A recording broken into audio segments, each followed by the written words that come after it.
All right. Welcome, one and all, to Unapologetic with Chet and Duffy right here on Fans Only Sports Network. I'm Chet, and to my right is my host, Duffy. And from both of us and our Fans Only Sports Network family, a Merry Christmas, Happy Holidays, and of course, a Happy New Year as the new year rapidly approaches 2023, almost in full swing.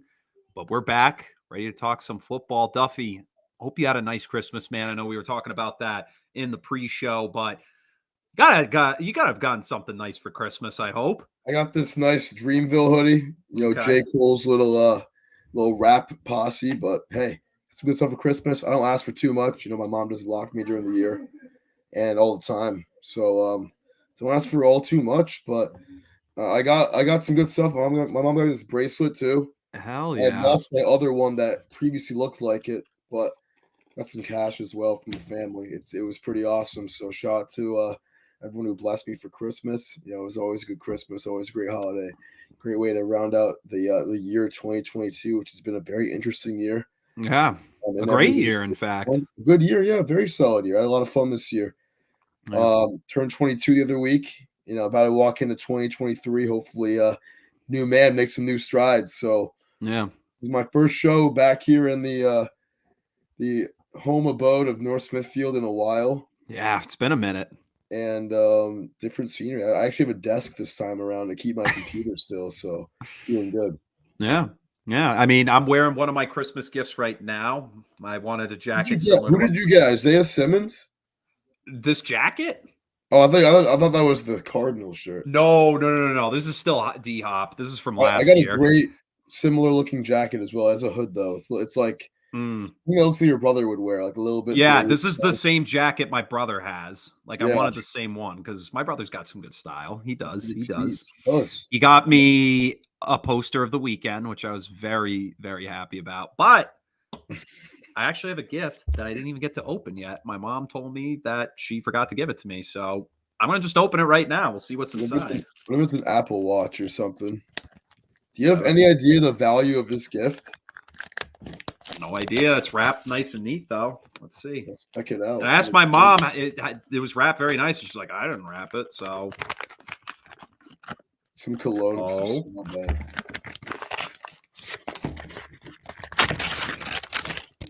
Whoa. Some extra wrap. What is that? It says Carvel, New York. No. Oh, it's a watch. Dude. Hell yeah. You love watches. You do. I love watches. This is beautiful. This is beautiful. I ain't wearing this stuff to work. This is for like going out on the town. There's some big games coming up here on Fans Only Sports. Yeah. I had a feeling that's what it was going to be. So, Mom, thank you. Thank you very much. We'll give her a big hug after this. I'm definitely going to give her a big hug. This is a gift that I was really hoping I get this year. I'm glad I did. I'm very glad. It's a beautiful watch. I can't wait to. But yep, she just said you're welcome. But yeah, so a great gift, and we'll give our gift here of our sports talk because that's what we know you all tune into every single week, and we hope you enjoyed this week. But I gotta say, man, I did not enjoy Christmas Eve's performance that the New England Patriots put on, at least for about, let's say, 3.5 quarters of that game. It was definitely disappointing. Bengals walk away with the victory in Gillette, 22-18, the final score. It didn't look like that the entire game. However, going into halftime, the Bengals were up, I believe it was 15-0, managed to add on another touchdown later in the game. No, actually it was 22-0 at half. Well, in the second half, the Patriots defense really stepped up and shut down Joe Burrow and managed to storm back off a pick six by Marcus Jones, who now has a touchdown, special teams, offensive and defensive. That's something to really note. It sparked the comeback, but a tough fumble by Ramondre Stevenson in the red zone put this game to bed, and the Patriots walked away with a loss. Once again, a tough one, especially after the loss we saw against the Raiders that I didn't even get to talk about on here, and that in and of itself is a conversation I really would much rather not have at this time. It is just something that is not worth it, but this Patriots team now falls to 7-8 on the season, with a lot to think about. They need to win their next 2 games, the final 2 games of the season. The Miami Dolphins coming in, followed by the Buffalo Bills. But Duffy, this one was a tough pill to swallow, especially considering you were at this game. I was at this game. I was in the cold, in the teenage temperatures for this one, and it was really tough to swallow. I mean, I got blessed with some end zone tickets from my friend's girlfriend's rich uncle, which was awesome. We were in the end zone. There was a little lounge, and it was so cool. And me and Will were saying, "Hey, if this gets to 29-0, we're gonna have to go inside the rest of this one. This is tough." Then boom, very next play, Marcus Jones pick 6. Pats defense did their job all second half. Got the ball back a couple times. Got a couple lucky touchdowns. Kendrick Bourne had a touchdown, which was great in the back of the end zone. I think that was his first of the year, actually. Probably. And then Joey Myers had that tipped touchdown on 3rd and 29, which was absolutely outlandish. It was. It was a classic 2022 Pats game. I mean, they came back against a very good team in the Bengals, who are fighting for that 1 seed in the AFC right now. They made things interesting, and then boom, they kind of just sold at the end of the game. Rondre Stevenson, capitalizing the conservative play call from the Pats, the whole game-winning drive, or what should have been a game-winning drive. I mean, we saw 4 straight draw plays in a row in the red zone right there. The Pats just looked like they weren't getting aggressive. I mean, sure, the run game was working, but the way it ended, it was tough. And it really sunk the soul out of that stadium pretty badly, pretty terribly. I was one of them. I had Pat's money line. I was pretty pissed off. I would be too, man. Yeah, actually, I was very pissed off, if you want me to be honest. It sucks. But, Scorigami, it was the first 22-18 game in NFL history, so that was pretty cool to witness. That's crazy. Well, at the end of the day, I mean, that's the game the Pats should have won. Not because of the whole game performance, just because of the way that they came back and, kind of self-inflictedly wounded themselves at the end of the game. That fumble in the red zone. But, we've seen the Pats lose like that the last couple of years. It reminded me a lot of the Damian Harris fumble against Miami in week 1 last year. That lost the Pats that game. Similar story against a good football team in the Bengals. Just very tough, man. It was, especially in the cold that I was standing in for a long time. I had some great seats, so I'm not gonna complain about my vantage point at all. I felt blessed to be there, but it was just annoying. It was frustrating, and that's probably the 4th time this year the Pats have really done to themselves in the 4th quarter, and they just don't have the ability without Brady to close out games. And I hate to say it, but it's true. They can't close out a game. That was a prime example of it on Sunday and Saturday, excuse me. And the defense did their job second half. First half, they were shaky, but it's tough to not be shaky when your offense is going 3-and-out every drive. Yeah. Got to be better with their first half offense. They had some second half magic, as they have done a few times this year, but we're still yet to see a real complete, full 60-minute football game from this team, and it's getting frustrating for sure. It is. It definitely is. And I mean, I was talking about it with one of my mutual friends from my job, and I remember I was talking to him about the way this team's looked all year. The fact of the matter is, the defense is what's kept this team alive. It's what's kept this team in the playoff conversation. It's one of the top scoring defenses in football in terms of total yards allowed and all of that jazz. Top 10 in football right now. Patriots defense reigns supreme in that category. However, the offense, bottom tier in the league. And if this defense wasn't as good as it was, I guarantee you the Patriots would probably be at least 2-12 on this season. They'd be absolutely atrocious. 2-12. Wow. I mean, honestly, if you switch the Patriots and say the Lions defense, that's not even a bad take. Exactly. That's the bottom line. This team has one good portion to it, but when it comes down to it, it's not a complete team. It doesn't have what it needs. And, I mean, we could go all day. Obviously, there'll be plenty of talk for down the road. But the offense just isn't clicking. It's inconsistent. There's just a lot of mistakes going on the field. Players don't look in sync. Mac Jones looks like he's clueless half the time when he's out there on plays. He's scrambling all over the place, and instead of taking off, he'll just throw the ball away. And we saw that too many times on Saturday.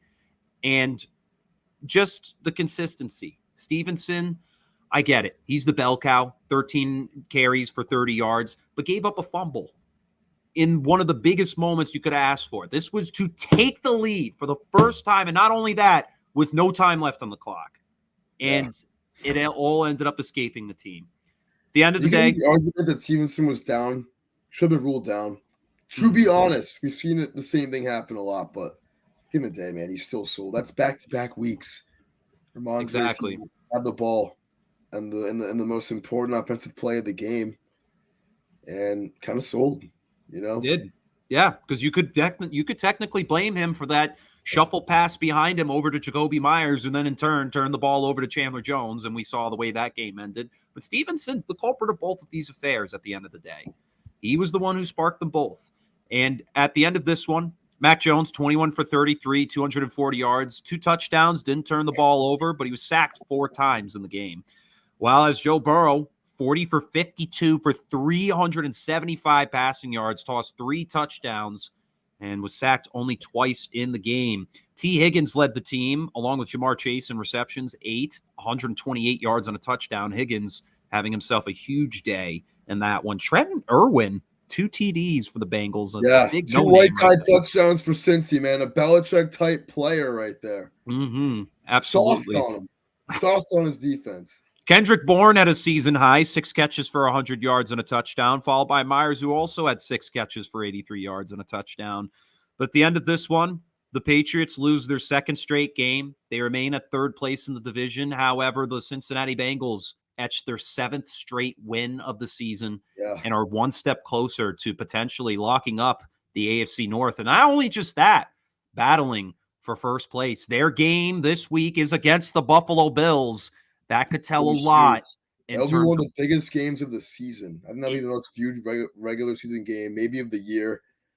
For that 1 seed, this is gonna be crazy. This game. I'm licking my chops for that game. I really am, because honestly, that was another Buffalo point. And KC might all finish 13-4, and Cincy would have beaten both those teams if that's the case. Yeah, the 1 seed. It's a big game. And the Pats had a chance to spoil their 1 seed hopes on Saturday, but sold. Yeah. And then the rest of the way it follows would be, because Buffalo beat KC, they would take the 2nd seed, and KC would be the 3rd seed. Now, I made a podcast with Ben earlier, Megatino, TJ and B. Can you listen to it on Apple Music, Spotify, etc.? But we were talking about this, and one of the things I asked him was, which one of these teams do you think needs home field advantage the most and the least? And my opinions, I had that Cincy needs it the most and KC needs it the least. And he said that. He said the opposite of me. He said KC needs it the most and Cincy needs it the least. No, we both said Buffalo need it the most. We both said Buffalo need it the most. But KC, I said KC need it the least. But he said Cincy. Do you think Cincy could come on the road again in multiple playoff games and do it again this year? Yes, I totally agree. Buffalo or KC. I love that. I love that take that Ben made right there, because they're Bengals right now. They're 6-3 on the road this season, and we've seen them take on some big contests. We saw them last year on the road after the win over the Raiders. They beat who they beat in the 2nd round? Titans. They beat the Titans on the road. At home though. They beat the Titans on the road. That's what I was saying. And then they beat Kansas City in Kansas City. For me, this is a team that's resume is already there, but they don't really need the home field to truly take on. And to be honest, I think the Bengals could go back to the Super Bowl at this point. I 100% think they could represent the AFC. They're not my pick in solid, but if they win tomorrow, I'm going to say it. Well, not tomorrow. If they win, this week. If they win this week, next Monday, I think they could go back to the Super Bowl, because this is a team that at the beginning of the season was sitting at 1-3, 1-2, I want to say 2-3 at one point. And they just looked awful. But this O-line suddenly came together. The protection for Joe Burrow has been rock solid, and that defense has totally transformed from what it was last year. This is a very solid Bengals team, and Joe Burrow is at the forefront of this production. And if this team can continue to produce, I definitely think they have a chance to overtake KC and Buffalo, which everybody thought would run away. This is the hottest team in the league right now. Like you mentioned, 7 straight wins. This team that was 4-4 looked like a little bit of a Super Bowl hangover. Started 0-2 as well. Now looking at a team that has won 7 in a row. They've won 11 of their last 13, and they've covered 12 of their last 13 games. So, it's crazy to think about the turnaround this team has had. But, from a guy like Joe Burrow, who's really putting himself in that upper echelon quarterbacks this year, doing it again for the second straight season, putting up these numbers. It's impressive to see. And they've had a lot of big wins as well. They have not won. They have not just won easy games. I mean, they've in the stretch, they've beaten the Titans, who at the time were 7-3 when they were 6-4. They've beaten the Chiefs. They went on the road and beat the Bucks pretty handily. Yeah, after trailing 17-3 at half, came back and won the game 34-23. Unbelievable. Yeah, I mean, it's impressive stuff from the Bengals, and we saw it Saturday. I got to see them in real life, which was dope. But they're just such a potent offense. They were just lighting up the Pats the first 30 minutes of that game on Saturday, and they had a really sloppy second half. They can't do that, but I think it's better to learn now than week 17, 18 or the playoffs. To learn these second half adjustments, what they got to work on, this and that. And they've been a little bit slow in the second half, some of these games, but mostly not. I mean, they've really put it up, turned up the heat in the second half this year a lot. So I'm looking forward to seeing this team in the playoffs. Can they go back to another Super Bowl? Yes. But will they? We'll see. I mean, there's 3 really good teams in the AFC right now. Yeah. And one of those teams will make it out.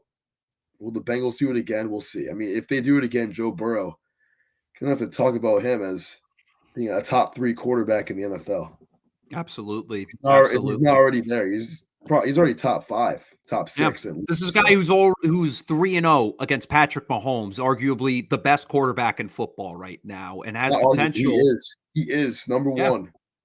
Yeah, and has potential to overtake the second best quarterback, Josh Allen, potentially next weekend.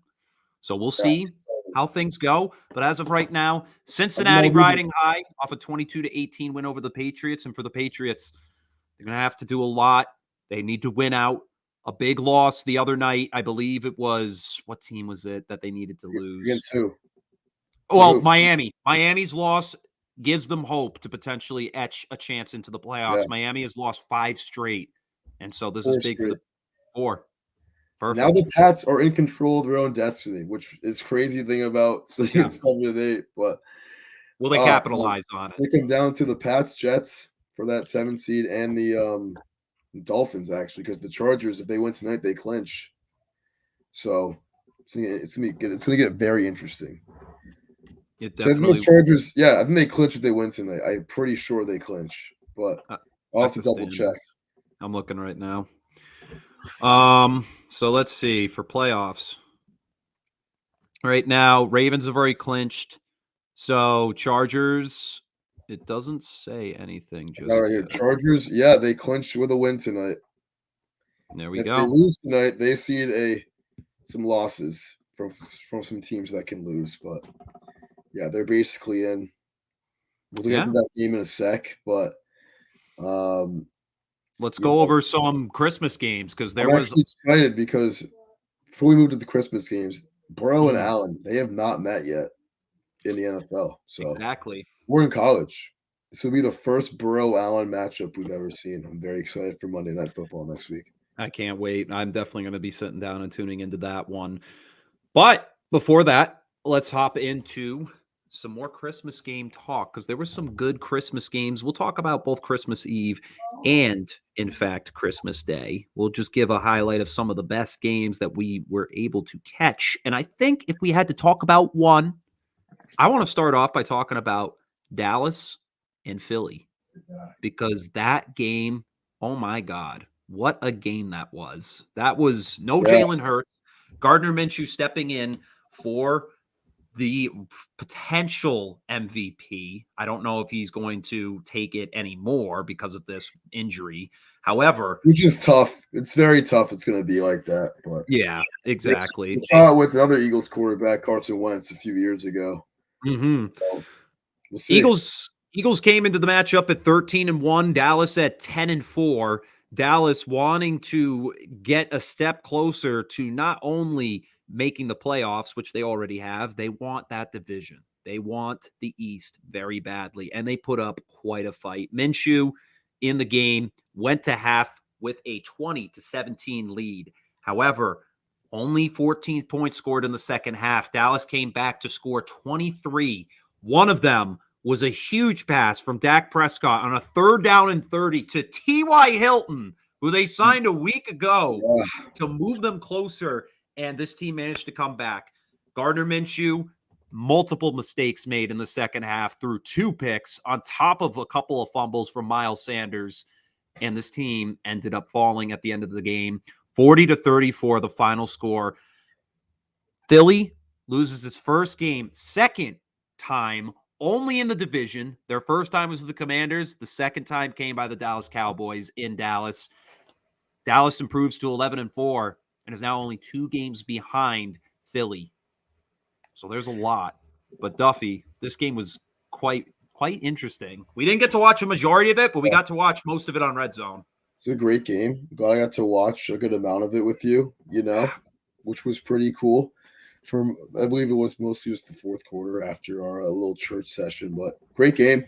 Yeah, we were getting holy. This win badly, and I was actually listening to something today. I think it was, I don't remember what it was. It was something on TikTok, but if the Cowboys beat the Jaguars last week and were 12-3 and said they would just need the Eagles to lose one of their last 2 games and to win out to get that number 1 seed. Yeah. So, big implications. I think that game with Gardner Minshew coming in for Hurts, it kind of solidifies the Eagles are still the best team in the NFL. I think, they were up. They had a 7-point lead in the fourth quarter, but just couldn't close it out. Dak doing Dak things. Cowboys coming back and winning it. It's a great game. It was a great game. It was a great day for football. Great game in general. That's a classic NFC East, 4:00 on Fox game. It was awesome. But this was probably the game of the week, in my opinion. It was a great watch. I mean, Dak Prescott put up 375 yards, 3 touchdowns in a must-win game. They're going to be the 5th seed anyways, probably, the Cowboys. But, that was a valiant effort. And like you mentioned, Chet, that T.Y. Hilton catch, we didn't even know who that was at first. We forgot that he signed with the Cowboys. And because his dreads were covering his name. I couldn't even see him.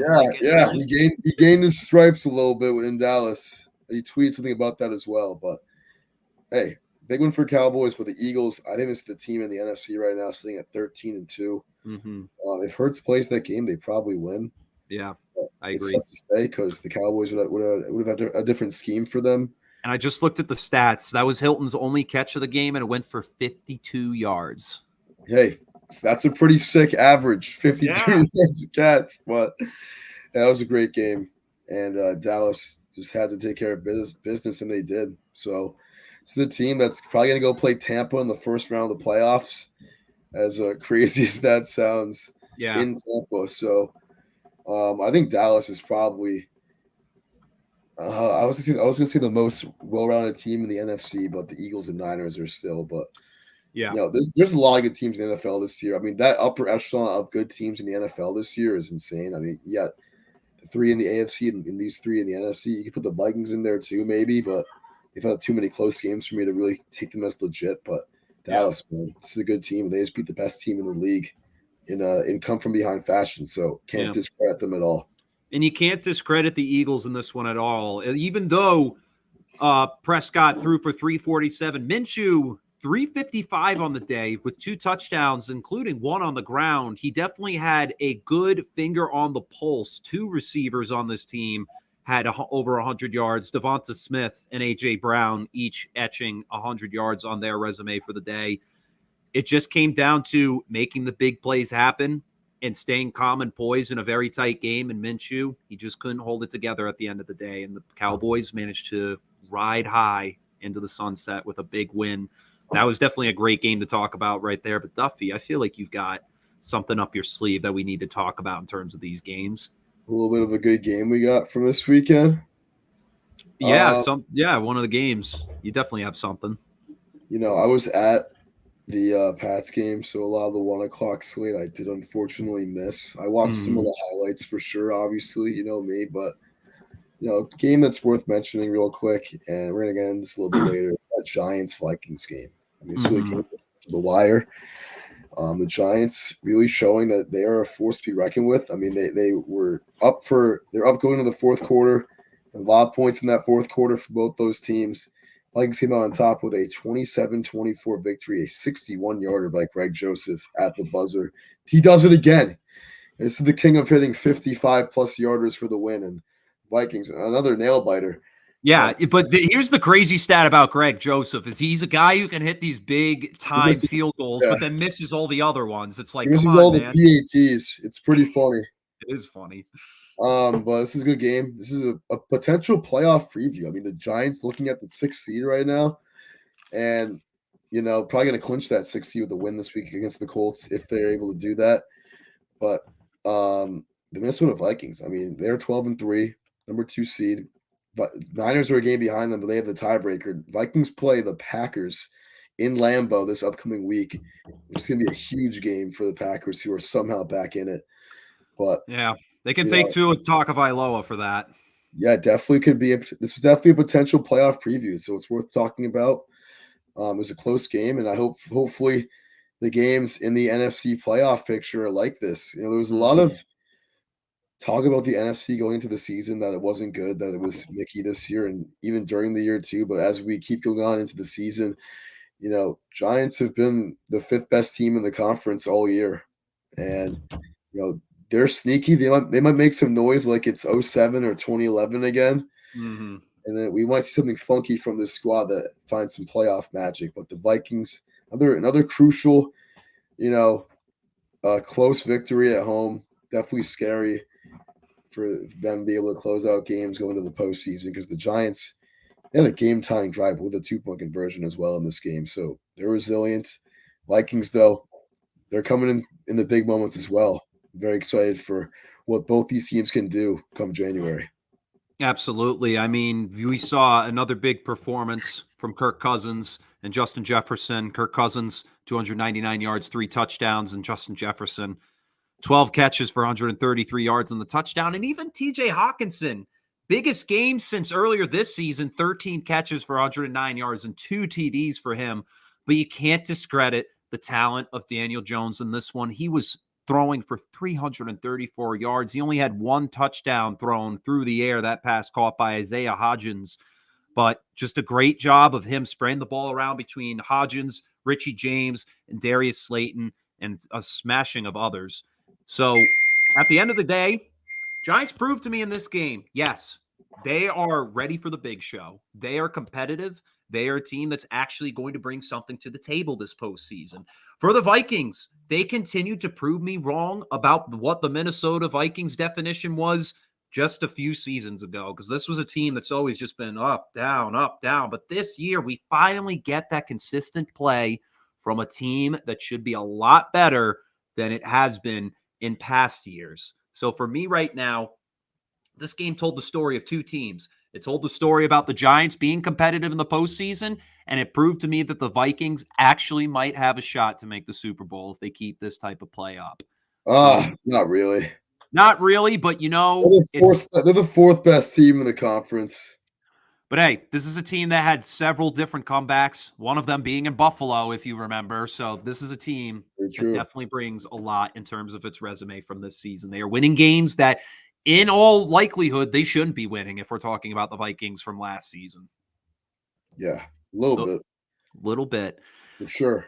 But if I had to pick another game to talk about, I would say it would have to be the Green Bay Miami game. This game was my last game as well to talk about too. I knew the Packers would have a chance to win this game. I just felt like it wouldn't be like this. It was very interesting. I didn't think they'd actually pull it off, but Green Bay took care of business in Miami. Miami put up 20 points to lead the game 20-13 at half, but the Packers defense picked off Tua Tagovailoa 3 times in the second half and held them to 0 points. And Aaron Rodgers took care of business in the hot heat of Miami, which wasn't that hot in general. But regardless, the Packers walk away with the win. They sit at 7-8. And if they can win out, they have potential to potentially sneak into this playoff picture. Yeah, I mean, Packers are really in the hunt now. At 7-8, they've won their last 3 games. And if they win these last 2 games, one of them against the Detroit Lions at home week 18, they have both these next 2 games at home. So unless they just need Washington to lose one of their next 2 games and for them to win out, and they're in the picture. They have the tiebreaker over Seattle as well, even if they finish 9-8. So this is a legit chance for Green Bay.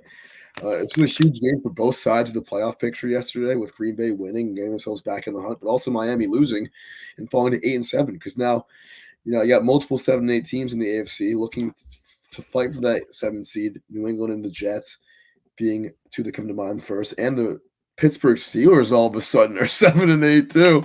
Yeah, they're somehow back in the mix, and this game was crazy implications for everyone. It was huge for the NFL.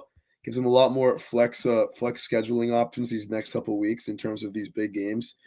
That Packers win was huge for everyone in the league office. I mean, they were rooting for the Packers hard. Packers came out and won. I mean, Tua got a little bit concussed. If you saw that clip of him hitting his head at the end of the first half. That could be huge for the Patriots if he doesn't play. If he's out, he's back in the protocol this week. So, I don't want to say hopefully he's out, but if he is out, it would be huge for the Pats. I cannot lie. He's a good quarterback. Like you mentioned earlier, 4-0 against the Pats. It's just huge for both sides. And Green Bay especially, who have just fought their way out of the mud somehow. It's very impressive. I mean, Aaron Rodgers is doing Aaron Rodgers things as he usually does. We saw it last night again, too. Another 10-point comeback victory from another legend, Tom Brady, coming back from down 16-6 in the fourth quarter against a 4-10 Cardinals squad, winning in overtime 19-16. They're one win away from clinching the NFC South as well, winning they're in next week too. So, the NFL, they want to have their stars in the playoffs, especially legends like Brady and Rodgers. So I know who the league's rooting for. Got to keep an eye out on those factors if you're betting the next 2 weeks on either of these teams or against them. But hey, it was a great football Sunday yesterday for Christmas Day. Had 2 really good games, come from behind victories. Yeah, we won't talk about the Rams-Broncos one. Also, the Rams-Broncos, Nathaniel Hackett fired today. So good thing that's over for Denver. Yeah, we were talking about that a couple of weeks ago, that he was on the hot seat. And hey, I thought he should stay another season. Volcano, man. He's done. I thought he should stay another season, but to be honest, with the Broncos unable to produce offensively, that's a problem, especially with a star-studded quarterback like Russell Wilson. And their receiving core. I mean, this was a receiving core I was drafted to in Madden like 2 years ago. Yeah. And they were nuts. I mean, Sutton, Judy, and KJ Hamler are good receivers. And they are. They're talented. Albro Ogubanam is a good tight end too. And Russell Wilson has just looked like dog shit all year. So I think this is going to be really cool to see with Hackett getting fired. Who's the real problem, Hackett or Russell Wilson? And we'll find out not really these next 2 weeks, but next season for sure. Absolutely. But, hey, Packers 7-8, Lions 7-8, Seahawks 7-8, Washington 7-1. Who gets that 7th seed, Chet? Packers, Lions, or who was the last one? Packers, Washington, Lions, Seattle. Washington. Seattle has the Rams in Week 18, and they have the Jets at home this week. Packers have the Vikings and Lions both at home. The Lions have the Bears at home and the Packers on the road. And the Commanders, they have Dallas at home Week 18. They have 2 more home games, Cleveland and Dallas. I think Green Bay is making it in. I mean, this would be huge for the league if Green Bay makes it in. It's not a big market, but everyone knows the Packers. They're a historical team. Want to see Aaron Rodgers in the playoffs. And I think both the Packers and Lions will enter Week 18 8-8. Will be a flex game. Maybe Sunday night. Depends how that Ravens-Bengals AFC North showdown. I don't know if they do Sunday night on Week 18. I think they do, dude. Yeah, they do. Are you kidding me, Chet? Because I know what they used to happen is in Week 17, all the games would be done by 4. No, they flex a Sunday night game in for the division every year. Yeah, they flexed a game out this week. I saw. Yeah, I forget what game it was. They flexed out Chargers Rams and they replaced it with Steelers Ravens because that game has implications somehow with the Steelers back in the mix. That's a good game. That's a good game. We have AFC North primetime games, for the division really, the back-to-back nights with Steelers Ravens and then Bengals Bills. If the Bengals lose and the Ravens win, or both those teams win, we'll have a Week 18 showdown for the division between those two teams. That game would get 100% flexed over Lions Packers. Yeah, this would be a good game, Lions Packers. I think that if the Lions and the Packers are both 8-8 in Lambeau for the 7th seed, there is no way in hell Aaron Rodgers is going to lose to the Lions at home. There's no way. Yeah. So I have the Packers taking that 7th seed. TBA. Yeah. To answer your question, I was going to take Green Bay too. I think what Green Bay has proven to me is they have silenced all the doubters. They finally managed to come together and figure out the problems that were there all season. Christian Watson has really stepped up. He did get banged up this past week, so I don't know if he'll be there this upcoming week, but they definitely need Christian Watson. He has been a huge emergence as an offensive piece for Aaron Rodgers. And the thing is, I don't understand what it is with the Packers, but they always draft such good wide receivers. Like, I have to give them credit. Jordy Nelson, Randall Cobb, Greg Jennings, and Devontae Adams, and then, Randall of course, Cobb. Now Christian Watson emerging as a star. And even some of the other guys out there, Cobb, Cobb, a lot of credit Dobbs. for old time's sake. They have really been shit the last few years at drafting receivers, but But Christian Watson's a good player. He's really good. He is. And then even with Aaron Jones not being much in the conversation, A.J. Dillon finally stepping it up a little bit in his game. He had a touchdown in yesterday's game. But the Packers secondary, like Jaheir Alexander has really proven he's a shutdown corner. He's already been elected to the Pro Bowl for this season. And we're just seeing such good coverage out there from the Packers. Even the linebackers, the pass rush, it's all alive and well there.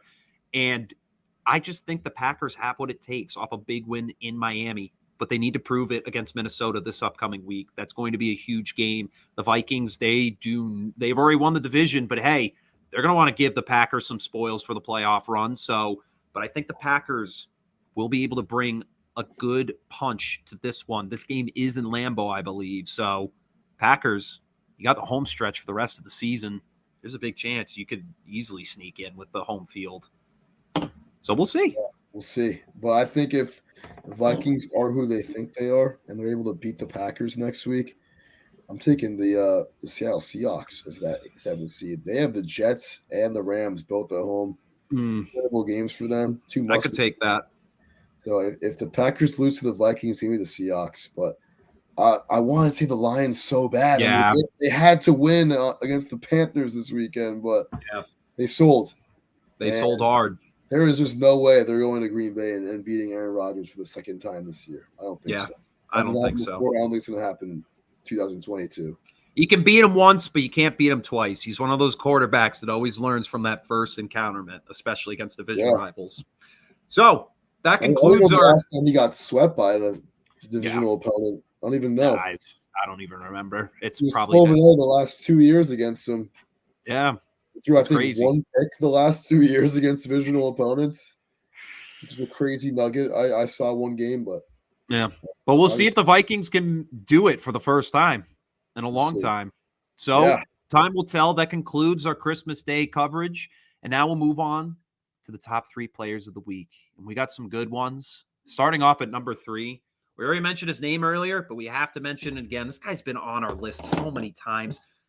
For his 10th 100+ yard game of the season, give it to my boy Justin Jefferson.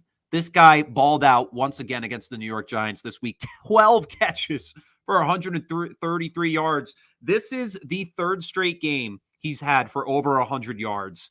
And with those big plays he made these past couple of weeks, he continues to prove that he is without a doubt the future of what the wide receiver position is in the NFL. Not only that, the future of the NFL itself. Yes, the best receiver in the league. We raved a lot about him last week, so I guess we'll save it a little bit for this week. To not sound redundant, but it's just 3 games with double-digit catches in a row for Justin Jefferson. He's a beast. He's the best receiver in the league. But Chet, looking on some more stuff, he is 209 yards away from breaking Calvin Johnson's record for single-season receiving yards. He's going to do it. He's 244 yards away from 2,000 yards. And a lot of people will bring up the 17-game argument, that there's another extra game this season, this and that, but that's still remarkable. This is a guy who shows up week in, week out. He's the focal point of this Vikings offense, and I think this is already his 4th time in our top 3 players of the week. Yeah. We've been doing this for about half the season. So and what's remarkable, there he is. What's remarkable to me is the fact that it's only taken him 4 seasons to potentially overtake this record. And it took Three. Calvin Johnson at least 6 or 7 to Yeah, get that that was record. his 6th year in the league. Yeah. And Calvin Johnson is class at wide receiver. That's a dude who I love to watch. Loved Calvin Johnson Jr. But Justin Jefferson has really inserted himself in the conversation by force. Like, he makes you pay attention, but his play is just unmatched like any other. He's got the route running ability, he's got the hands, and he's just got the finesse. He's got everything you could ask for in a wideout. He does it all. He's phenomenal. He's phenomenal. He is. That is our number 3 player of the week. We move to the number 2. That's going to go to running back Donta Foreman. Donta Foreman, 21 carries for 165 yards and a touchdown that helped the Carolina Panthers take down the Detroit Lions, who are definitely looking to get closer to get in that playoff race. This was huge for the Panthers because it keeps them alive in the South. And Donta Foreman at the forefront of that conversation. Yeah, I mean, this is the Panthers team need that win. Lions need that win too, but Donta Foreman and Chuba Hubbard as well. Just absolutely ripping out the heart of every Lions fan. But Donta Foreman at $1.65 a touchdown. Definitely probably get the FedEx Ground Player of the Week this week in the NFL. And this Panthers team had 320 yards on the ground, which is an absurd number. I think that's a franchise record, actually, too, or it might be. But hey, this is a Panthers team that was really hoping for the Bucs to lose last night. We would have put them in a prime position to sneak out of the NFC South. They would have been first place right now if the Bucs lost last night. But hey, Panthers, they're still in it. They got to win against the Bucs next week, and not to form, bringing them one step closer to potentially winning the division. But we'll see. We shall see. We shall see. So before we hit the number 1 spot, we want to give an honorable mention, as we always do. And this honorable mention, he should have been on the list. But the honorable mention is going to go to CeeDee Lamb. 10 receptions, 120 yards, and 2 touchdowns that he caught from our number 1 guy, and that is Dak Prescott. Dak Prescott having himself an amazing game in a 40-34 win comeback victory on the number 1 team in the NFL, the Philadelphia Eagles. Threw 27 for 35, 347 yards, 3 touchdown passes, and 1 interception, had 6 carries for 41 yards on the ground, leading his team to an unbelievable victory. And Dak Prescott definitely silencing some doubters on him, as this Cowboys team has been up and down at times this year, but they've maintained their consistency, and this was a huge win, and Dak Prescott deserves that, our number 1 spot. Sure was. Got to give it to him. Dak Prescott, could have put CeeDee Lamb over Jettas on this list, but just because CeeDee had 2 touchdowns. But Dak Prescott, 347, 3 scores and a pick against like you said, the best team in the league right now. And it was just a big win on the national stage in that 4 o'clock America's Game of the Week window, as the Cowboys, Eagles usually are. And he stepped up big time. Prime performance from Dak Prescott, absolutely class, and was able to overcome that early pick 6 he threw to have a near flawless game afterwards. So I think this might be his first time on our list this year. It is. That number 1 spot in a great game. Absolutely. Absolutely. So that concludes this week's episode of Unapologetic with Chet and Duffy. We thank you all for tuning in. And one last thing. Who's winning this game tonight? The Chargers right now, it's 1st and goal on the 1, still 0-0. Oh, dude, I forgot this game was on, bro. Yeah, dude, right. Keenan Allen is saving my ass right now. I'm up by. How's he doing? I'm up on 10 on Ben.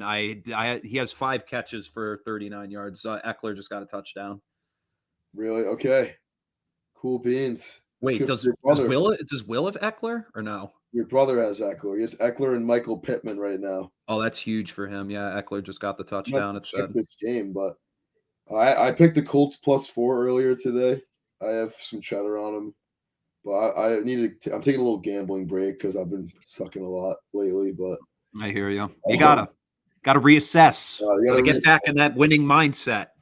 Sure do, man. And hopefully the Patriots do, but we'll see as time goes on. A lot of implications, and we will have it all covered right here on Unapologetic with Chet and Duffy. Another great NFL season that we love to cover. And also, Thank you once again, Mom, for this awesome This is awesome H. watch. H Gonna came be in big. Yep, another based H in the house. And we will catch you all on our next one. But until then, as always, go Pats. Peace, baby.